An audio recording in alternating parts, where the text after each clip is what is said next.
Ganto palang buhay ng probinsya.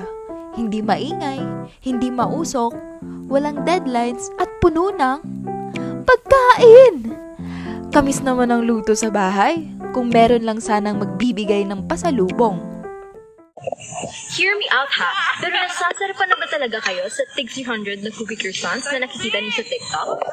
Sulit ba talaga yung tig 100 na mixed fruits with chamoy na nakikita niyo dito sa campus? Respect lang ha, pero sis, itigil mo na yung kakadaily streak mo ng karyoka because I can show you something better. Better? Sigurado ka na ba dun? Sure! At dahil ipapakilala namin sa inyo ang Holy Trinity ng Region 6, Na siguradong sakto sa presyo at lasa? Kaya ano pang hinihintay niyo? Tara na't sumama at Dahakahon!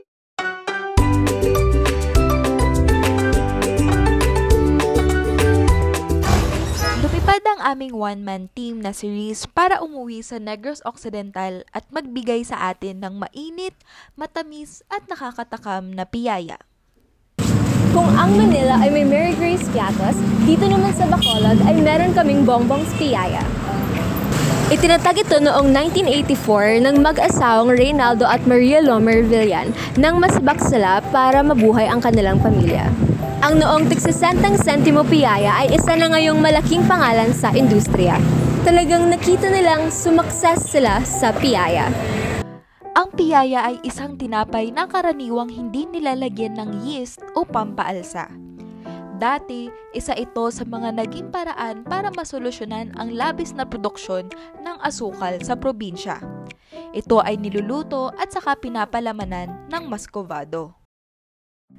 Reese, naitanong mo din ba sa Bongbongs kung bakit wala silang Reese-flavored na piyaya? Coming soon na lang daw yon. Ngayon, iba't ibang mga palaman na ang nilalagay sa piyaya, katulad ng tsokolate, ube, at monggo. Pero medyo mahaba din yung explanation na yun. Pwede ko na ba kainin yung piyaya ko habang mainit pa? Go lang, Reese, Kasabay ng paglaki ng kanilang munting pamilya ay ang paglago ng Bo Reynolds Delicacies. Dati-rati ay makikita nyo lang sina Reynaldo at Maria Lomer sa Yulo Park na nagbebenta ng piyaya na gawa sa hiniram nilang lutuan o kalaha. Pero nang nakaraang 2024 lang ay ipinagdiwang nila ang kanilang ika-40 na taon sa industriya na may mahigit 80 na tindahan sa Negros Occidental, Panay, Cagayan de Oro, Cebu, Iloilo at Maynila. Sa init at hirap ng proseso ng paggawa ng piyaya ay kasama rin ang tamis ng palaman ng lasa at tagumpay ng kwentong ito. Mga kadahaks, familiar ba kayo sa biskotso? If hindi pa, ito na ang chance mo magpabili ng pasalubong sa Ilonggo friends nating sina Mike, Rojan at Lance. Ang biskotso ay isang tinapay na ginawang malutong at saka nilagyan ng mantikilya at asukal. Super simple lang, pero grabe ang atake nito. Quick history lesson nga rin. Saan ba nagsimula ang biskotso? Well, you listen, look, and listen and learn. Mga kadahaks, oras na para makilala nyo ang pride ng Iloilo Pasalubong, Original Biskotso House. As the name suggests, ito talaga ang OG bilihan ng biskotso way back when. Ang chika raw, 1975 na nagsimula sa Haro kung saan nakatira ang Guadarrama Halandoni family. And ever since, nagkaroon na rin sila ng branches sa Aklan, Bacolod, Antique at Capiz. Sagad-sagad, Gidya. Ganyan siguro ang feeling ng sumakses, ano? Tama ka dyan, kadahak. Ang biskotso ay karaniwang ginagawa sa pamamagitan ng pag-bake sa tinapay ng 2 beses hanggang maging crunchy siya. At saka lalagyan ng asukal o kondensada. Sa dinami-rami ng sinay namin, the important question is, bakit nga ba biskotso? Well, why not? S-tier merienda kasi talaga. Perfect combo mapakape, tsokolate o tsaaman ang bet nyo. Kung kaya careful na lang din sa mga taong may diabetes.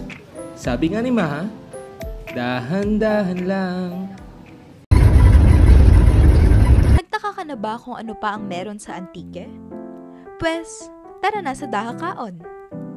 Ang huli nating panghimagas ay ang malutong, malagkit, mani-mani at matamis na delikasiya. At ito ay ang bandi.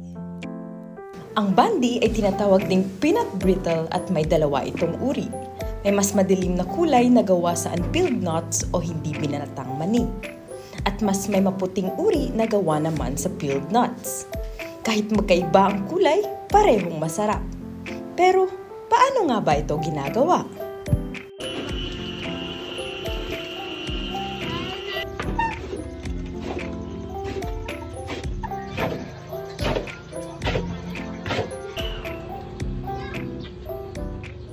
Redya kita kasi sa bandihan ni Ty Benz.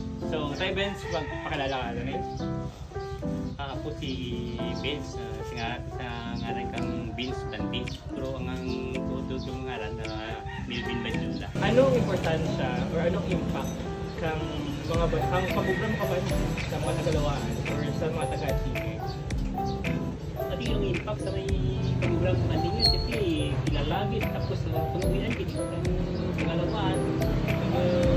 Salamat mo pamuling ba sa mga Tagalawaan, tingnan nga ang ating produkto, tubo, mani, saging, ubida. Ida man ginabunalaman, ang lokal naman.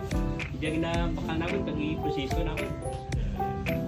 Kaysa iba pang banwa, iba pang probinsya. Ano ka frequent or ano ka pagbisita ka ng turismo dyan sa bandihan? Hindi man dyan siguro sa inyo ganyan barangay, pero kung sa banwa, kalawaan, tangad sa bandi, nagkahapit gid, pinadara, ginahimo ko pa sa lupo. Hindi nga, dyan nagkahapit yung sandang, magagsos may kanina, waharos na, kapin pa kung kaya nga daw May, kaya nga bulan din season. Dyan sandang, durog-durog ang mo dyan, pag amo dyan yung tingad nga, kilala sa banwa kang lawan, pag niya, banwa, may bilog, kamong stigig, Dahil matatagpuan ang San Joaquin sa boundary ng Iloilo at Antique, madalas na nadadala ang bandi sa mga biyaheng papuntang Antique. Ginagawang pasalubong, pangmeryenda o kahit baon sa biyahe. Kaya't hindi lang ito pagkain, kundi alaala ng paglalakbay at koneksyon sa kultura ng magkakarugtong na mga lalawigan. Dahil sa bandi, nakilala ang San Joaquin bilang Bandi Capital of Western Visayas. Sabi ng ilang kwento, minsan nang nagkaroon ng sariling bandi festival ang bayan, ngunit ito'y itinigil kalaunan. Sa halip, naging bahagi na ito ng taunang Bayluhay Festival na isang selebrasyon na nagpapakita ng kasaysayan ng barter sa panay at ng pamumuhay ng mga taga San Joaquin mula noon hanggang ngayon. Sa pamamagitan ng bandi, mas napayaman pa ang kultura at turismo ng bayan. The journey ends here, but maybe the real treasure was the pasalubong bought along the way. At ayun na nga mga kadahaks, ito na ang last stop natin sa ating culinary journey. Aww. Abangan ang aming sorpresa bukas sa UP Kasanag Facebook page. Salamat sa pagsama sa aming pagtuklas ng pagkaing Western Visayas. At muli, ito ang Dahakaon 2025.